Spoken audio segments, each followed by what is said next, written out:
जय श्री राम दोस्तों, जय श्री राम दोस्तों। SR विज्ञान चैनल में आपका स्वागत है। तो चलिए वीडियो को शुरू करते हैं। तो दोस्तों आज की इस वीडियो में हम क्लास 11th बायोलॉजी चैप्टर 1 को पढ़ने वाले हैं। इस चैप्टर का नाम है जीव जगत द लिविंग वर्ल्ड। दोस्तों हमारे आसपास के वातावरण को क्या कहते हैं? तो जाहिर सी बात है, हमारे आसपास के वातावरण को क्या कहते हैं? पर्यावरण कहते हैं, है कि नहीं।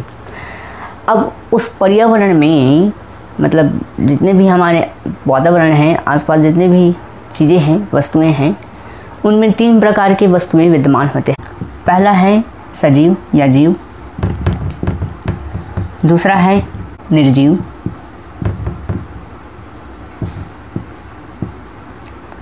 तीसरा है मृत, है कि नहीं। तो जीव के तो देखिए, पहला लक्षण प्रजनन मतलब अपने समान संतति को उत्पन्न करना, अपने समान संतान को उत्पन्न करना, ठीक है। दूसरा वृद्धि, ठीक है। वृद्धि मतलब कोई बच्चा छोटा ही नहीं लाता है ना, बड़ा भी होता है कि नहीं, पोषण प्राप्त करके, ठीक है। तो पहला हो गया प्रजनन, दूसरा हो गया वृद्धि, है ना, तीसरा हो गया पोषण। भाई पोषण प्राप्त करेगा तभी तो वृद्धि करेगा भैया, है। और चौथा हो गया उत्सर्जन हो गया।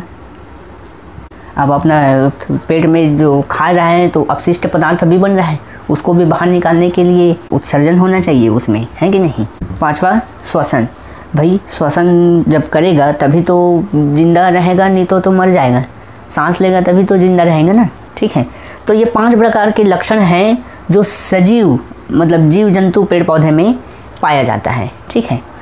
अब निर्जीव में ये 5 प्रकार के लक्षण नहीं पाए जाते हैं, इनमें ये लक्षण विद्यमान नहीं होते हैं, इसलिए उनको निर्जीव कहा जाता है। जैसे कि पत्थर है, ठीक है, मिट्टी है, हवा है, पानी है, ये सब चीज़ क्या है? निर्जीव में आती है, ठीक है ना।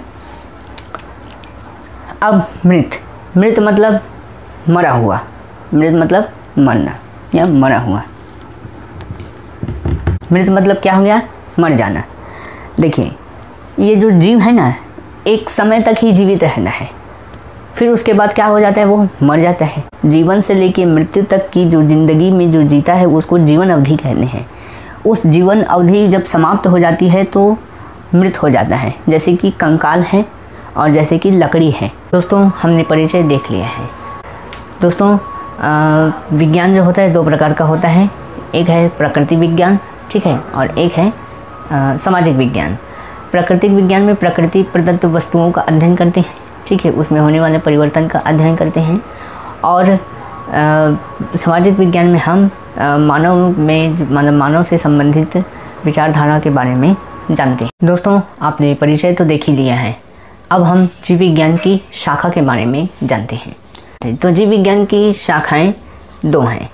दोस्तों लाइन गोल हो चुका है, इसलिए मोबाइल के लाइट पे पढ़ा रहे हैं, लाइन गोल हो चुका है चलो कोई बात नहीं। जीव विज्ञान की शाखाएं, जीव विज्ञान की शाखा कितनी है? 2 हैं।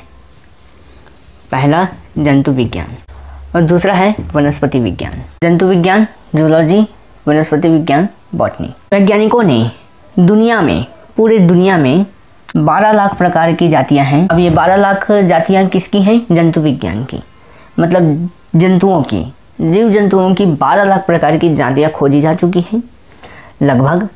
और वनस्पति विज्ञान की 5 लाख प्रकार की जातियां खोजी जा चुकी हैं।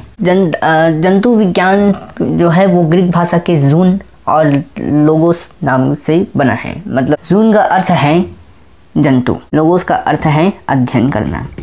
इन दोनों को ही कंबाइन करके जूलॉजी बनाया गया है। उसी प्रकार जो वनस्पति विज्ञान है, मतलब ग्रीक भाषा के बॉटन शब्द से लिया गया है, ठीक है, उसी में लॉजी ना जोड़कर वाई जोड़ दिया है तो बॉटनी हो गया, ठीक है।